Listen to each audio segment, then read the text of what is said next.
Open ಮಾಡಿ ಈಗ ತಕ್ಷಣನೇ ಅಲ್ಲಿ ಕೆಲವು ಪೆಟ್ಟಿಗೆ ಲಾಕ್ ಹೊಡೆದಿದ್ರು, ಸೀಲ್ ಇರಲಿಲ್ಲ. ಆ ಬೀಗ ಮುರಿಬೇಕಾದ್ರೆ ಏನು ಟ್ರಂಕ್ ಇದೇ ಕಟ್ ಆಗಿತ್ತು. ಆಮೇಲೆ ಒಂದು ಪೆಟ್ಟಿಗೆನ ಸ್ವಲ್ಪ ಸಬ್ಬಲ್ ಹಾಕಿನೂ ಮೀಟಂಗೆ ಕಾಣ್ತಾ ಇತ್ತು. ನಾವು ರಿಪೋರ್ಟ್ ಮಾಡ್ತಾ ಅದ್ರ ಮೇರೆಗೆ ಸಂಪೂರ್ಣ ತನಿಖೆ ಮಾಡಿದ್ದಾರೆ. ನಾವಿಲ್ಲಿ ಓಟ್ ಟ್ಯಾಂಪರಿಂಗ್ ಮಾಡಿದ್ದಾರೆ ಅನ್ನೋ ಒಂದು ಅನುಮಾನನ ಬೆಳಗ್ಗೆ ವ್ಯಕ್ತಪಡಿಸಿದ್ವಿ. ಇಲ್ಲಿ ಬೂತ್ ತಂದಿಟ್ಟ ಮೇಲೆ ನಾವು ಆಮೇಲೆ ರೆಕಾರ್ಡ್ ಮಾಡ್ತೀವಿ ಅಂತ ಎಲ್ಲರೂ ರೆಕಾರ್ಡ್ ಮಾಡಿದ್ವಿ. ಇಲ್ಲಿ ಮತ ಎಣಿಕೆ ಮಾಡುವಂಥ ಸಂದರ್ಭದಲ್ಲಿ ಉಚ್ಚ ನ್ಯಾಯಾಲಯ ಏನು ತಿರಸ್ಕೃತ ಮತದಾನ ರಿಜೆಕ್ಟೆಡ್ ಪೋಸ್ಟಲ್ ಬ್ಯಾಲೆಟನ್ನು ರೀವೆರಿಫಿಕೇಷನ್ ಮಾಡಬೇಕು ಅಂತೇಳಿ ಹೇಳಿದ್ರು.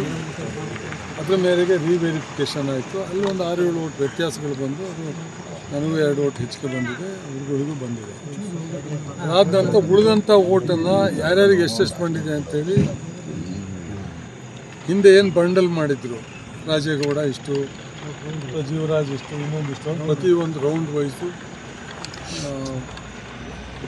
ಎಣಿಕೆ ಮಾಡಿ ಬಂಡ್ಲು ಮಾಡಿ ಇಟ್ಟಿದ್ರು. ಆ ಬಂಡ್ಲುಗಳನ್ನೇ ಏನು ಅವರೆಲ್ಲರೂ ಎಲ್ಲ ಇಂಡಿಪೆಂಡೆಂಟ್ ಕ್ಯಾಂಡಿಡೇಟ್ಗಳು, ಏಜೆಂಟ್ಗಳು, ಕ್ಯಾಂಡಿಡೇಟ್ಗಳು,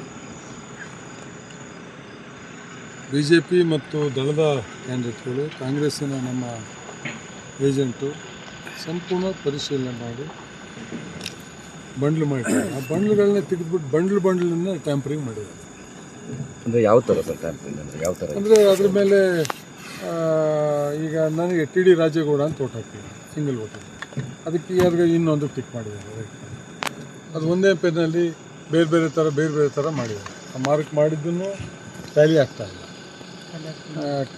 ಬೇರೆ ಇಂಕನ್ನು ಬೇರೆ ಇಂಕನ್ನು ಬಳಸಿದ್ದಾರೆ. ಕ್ಲೀನಾಗಿ ಕಾಣ್ತಾ ಉಂಟು. ವ್ಯಾಲಿಡ್ ಓಟ್ನ ಇನ್ವಾಲ್ವ್ ಮಾಡಿದ್ದಾರೆ. ಇನ್ವಾಲ್ವ್ ಮಾಡಿರೋದು. ನನ್ನವು 158 ಓಟು ಏನು ವ್ಯಾಲಿಡ್ ಇದ್ದು ಇನ್ವ್ಯಾಲಿಡ್ ಓಟನ್ನು ಮಾಡಿದ್ದಾರೆ. ಸರ್ ಅನುಮಾನ ಏನು ಸರ್ ನಿಮ್ದೀಗ? ಅನುಮಾನ ನಾವು ಟ್ಯಾಂಪರ್ ಮಾಡಿದ್ದಾರೆ. ಯಾರು ಅವರು ಜೀವರಾಜು ಮತ್ತು ಅವ್ರ ಜೊತೆ ಯಾರು ಸೇರ್ಕೊಂಡಿದ್ದಾರೆ ಅದು ತನಿಖೆಯಲ್ಲಿ ಗೊತ್ತಾಗ್ತದೆ. ಹೌದು, ಟ್ಯಾಂಪರಿಂಗ್ ಅವಾಗಲೇ ಮಾಡಿದ್ದಾರೆ.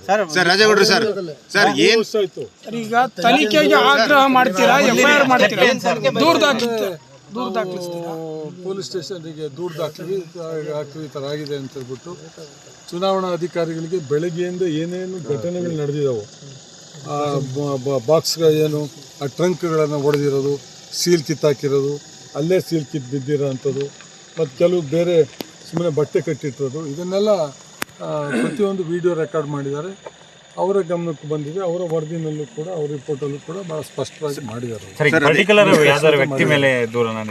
ಅಲ್ಲ, ನಾವು ಜೀವರಾಜ್ ಮತ್ತು ಅವ್ರ ಜೊತೆ ಯಾರು ಸೇರ್ಕೊಂಡಿದ್ದಾರೆ ಅದು ತನಿಖೆ ಆಗ್ತದೆ. ಸರ್, 2023ರಲ್ಲಿ ವ್ಯಾಲಿಡ್ ಆದಂಥ ಮತಗಳು ಇವತ್ತು ಅವು ವ್ಯಾಲಿಡ್ ಆದ್ವಾ ಇನ್ವ್ಯಾಲಿಡ್ ಆದ್ವಾ ಸರ್? ಅವು ಇನ್ವ್ಯಾಲಿಡ್ ಮಾಡಿದ್ದಾರೆ.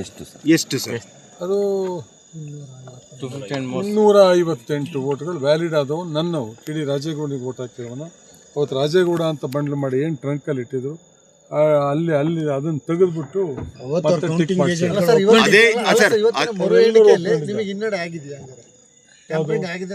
ಅಲ್ಲ, ಅದು ಅವರೇನು ಅವತ್ತೇನು ರಿಸಲ್ಟ್ ಏನು ಘೋಷಣೆ ಮಾಡಿಲ್ಲ. ರಿಸಲ್ಟ್ ಘೋಷಣೆ ಮಾಡಿಲ್ಲ. ಸರ್, ನೀವು ಹೇಳ್ತಾ ಇದ್ರಿ